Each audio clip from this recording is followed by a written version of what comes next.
When I first moved to Maple Ridge Estates, I thought I'd found the perfect suburban sanctuary. The neighborhood was pristine, with perfectly manicured lawns and matching mailboxes that looked like something out of a home improvement magazine. What I didn't realize was that this picture-perfect facade came with a price, and her name was Karen Mitchell. Karen was the HOA president, a position she'd held for the past 8 years with the iron grip of someone who'd finally found their true calling. She was a woman in her early 50s with perfectly styled blonde hair that never seemed to move, even in strong wind. She drove a white SUV that was always spotless, and she had this way of looking at you over her reading glasses that made you feel like you were being evaluated for compliance with some invisible standard. The first time we met was 3 days after I moved in.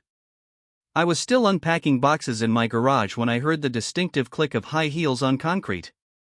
I turned around to see Karen approaching with a clipboard in one hand and a measuring tape in the other. She introduced herself with a smile that didn't quite reach her eyes and informed me that she was conducting what she called a welcome inspection, to ensure all new residents understood the community standards.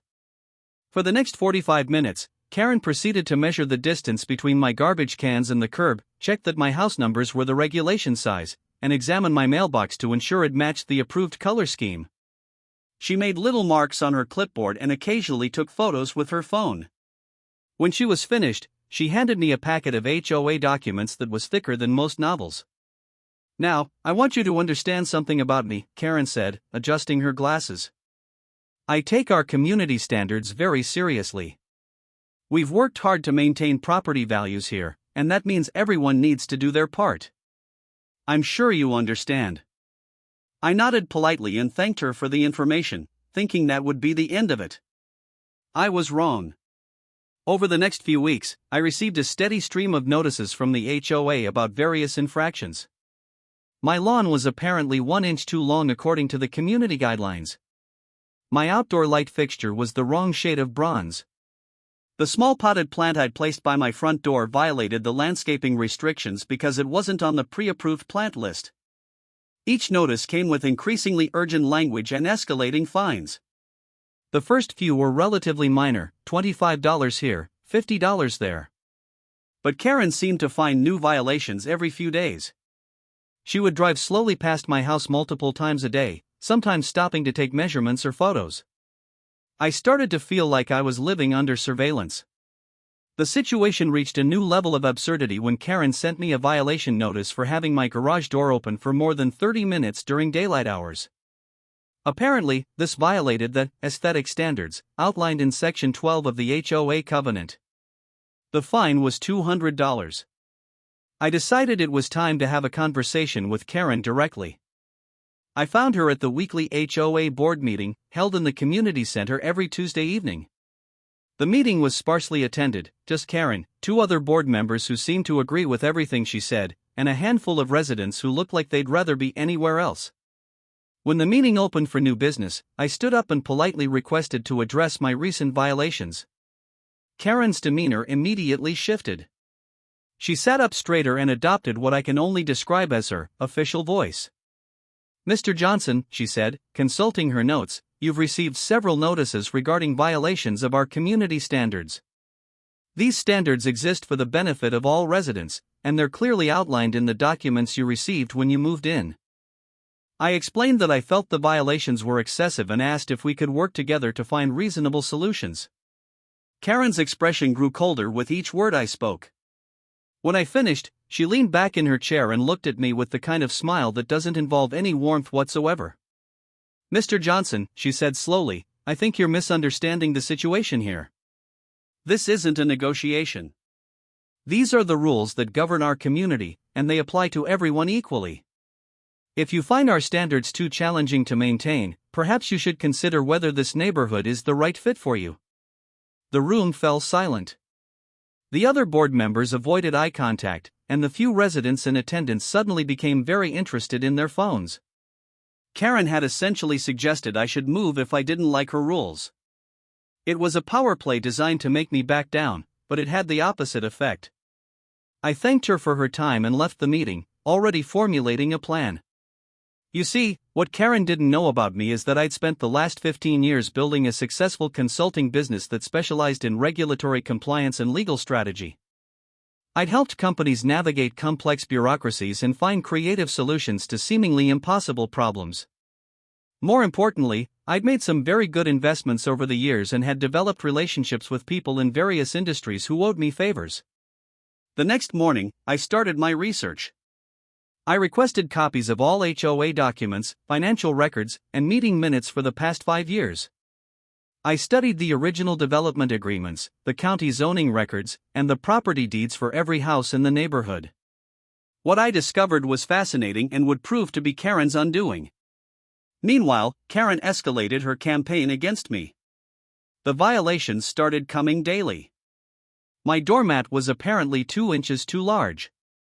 The small American flag I'd hung by my front door was mounted at the wrong height. She claimed my car was parked incorrectly in my own driveway because one tire was allegedly over the painted line by 3 inches. Each violation came with a fine, and the amounts were increasing. When I received a notice claiming that my outdoor furniture violated the color restrictions, I decided to push back. I sent a certified letter to the HOA board requesting documentation of the specific rule I had allegedly violated. Karen responded with a furious phone call that lasted 20 minutes, during which she accused me of being a troublemaker who was trying to undermine the community's standards. "You think you're clever, don't you?" she said, her voice rising with each word. "But I've been doing this for 8 years, and I know every trick. You can send all the letters you want, but the rules are the rules. And if you keep causing problems, we have other options available to us." When I asked what she meant by other options, Karen's tone became ominous. "The HOA has the authority to place liens on properties for unpaid fines," she said. "And if those liens aren't satisfied, we can initiate foreclosure proceedings. Maybe that will help you take this more seriously." It was a threat, plain and simple. Karen was essentially telling me that she could force me out of my home if I didn't comply with her increasingly ridiculous demands. But she'd made a critical mistake by showing her hand so clearly. Now I knew exactly what she was planning, and I could prepare accordingly. Over the next few weeks, Karen's harassment reached new heights. She started timing how long I spent checking my mail, claiming that lingering at the mailbox constituted loitering under the HOA rules. She measured the exact distance my sprinklers sprayed, insisting that any water that landed on the sidewalk violated community water usage guidelines. She even tried to fine me for having lights on in my house after 10 p.m., claiming it violated noise and disturbance regulations, even though lights don't make noise. Each violation came with increasingly hefty fines. What started as $25 penalties had escalated to $500 or more. Karen was clearly trying to create such a financial burden that I would either comply completely with her demands or be forced to move. She had no idea that her threats were actually helping me build my case. During this time, I was quietly implementing my own plan. Using my business connections, I'd reached out to a friend who specialized in real estate investment and property management. Through his network, I was able to identify and purchase several key properties in and around the neighborhood. I also hired a team of attorneys who specialized in HOA law and property rights. Everything I was doing was completely legal and properly documented, but the full scope of my strategy wouldn't become apparent until much later. The breaking point came when Karen issued what she called a final notice, demanding that I pay over $8,000 in accumulated fines within 30 days or face foreclosure proceedings.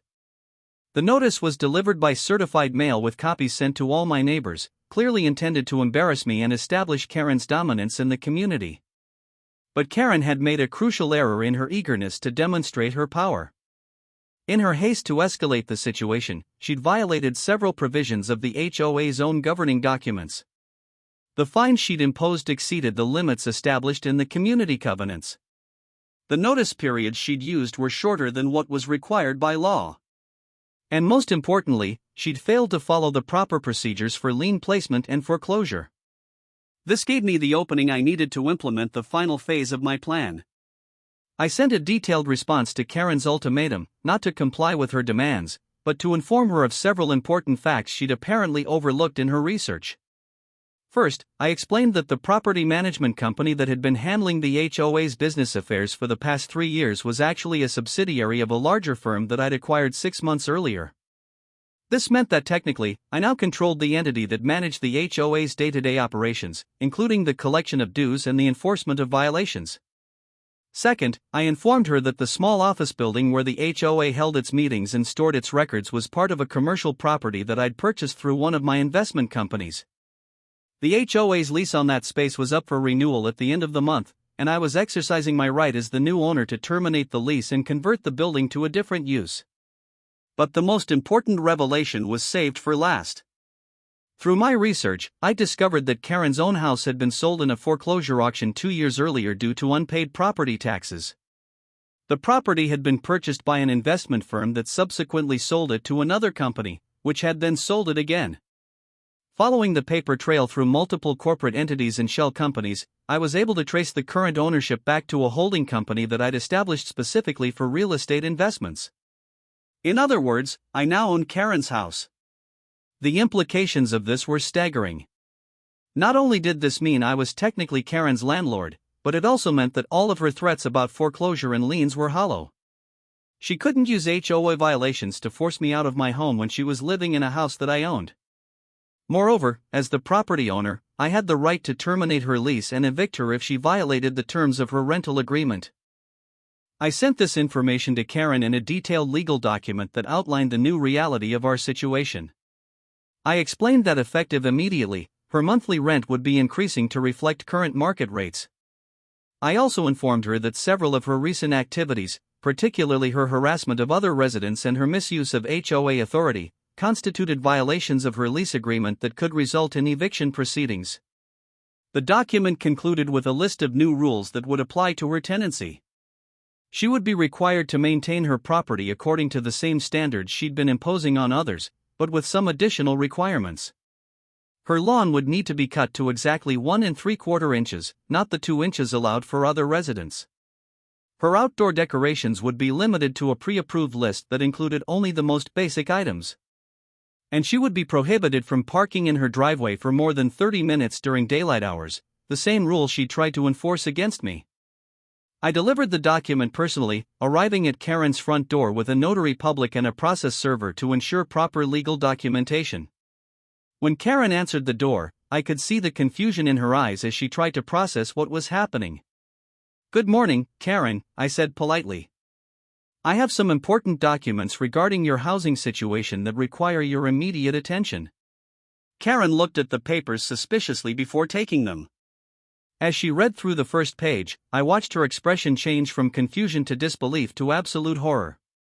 Her face went pale, and her hands began to shake as the full implications became clear. "This can't be legal," she whispered, flipping through the pages frantically. "You can't just buy someone's house and then evict them. There have to be laws against this." "Actually," I replied calmly, "everything outlined in those documents is completely legal and properly documented. Your house was sold in a foreclosure auction, and I purchased it through legitimate real estate transactions. As the current owner, I have every right to set the terms of your tenancy and enforce lease violations just as you've been doing with HOA violations." Karen's legs seemed to give out slightly, and she leaned against the doorframe for support. "But I'm the HOA president," she said weakly. "I've been protecting this community for 8 years. You can't just destroy everything I've built." "Karen," I said, maintaining my calm tone, "you taught me something very important about rules and standards. You explained that they apply to everyone equally, and that people who find them too challenging should consider whether this neighborhood is the right fit for them. I'm simply applying that same philosophy to your situation as a tenant." The irony was perfect. Karen had spent months using the HOA rules to harass and intimidate me, threatening foreclosure and eviction if I didn't comply with her increasingly unreasonable demands. Now she found herself in the exact position she tried to put me in, except the power dynamic was completely reversed. As Karen stood there clutching the legal documents, I could see her mind racing as she tried to find some way out of the trap she'd inadvertently walked into. But there was no escape. Every strategy she'd used against me could now be used against her, but with much more serious consequences since she was now a tenant rather than a homeowner. The woman who had built her identity around controlling others through petty rule enforcement was now subject to even more restrictive rules herself. The person who had threatened to take away my home was now facing the loss of her own.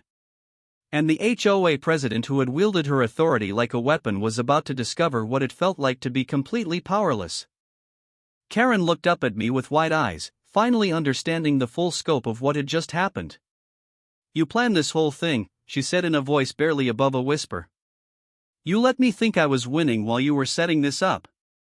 I simply smiled and adjusted my own clipboard, which I'd brought along for dramatic effect. "Karen," I said, "I think you're misunderstanding the situation here. This isn't personal. These are simply the rules that govern property ownership and landlord-tenant relationships. They apply to everyone equally." I paused for effect, letting her own words sink in. "If you find these standards too challenging to maintain, perhaps you should consider whether this neighborhood is the right fit for you." The look of absolute defeat and shock on Karen's face as she realized she'd been completely outmaneuvered using her own tactics was a sight I'll never forget.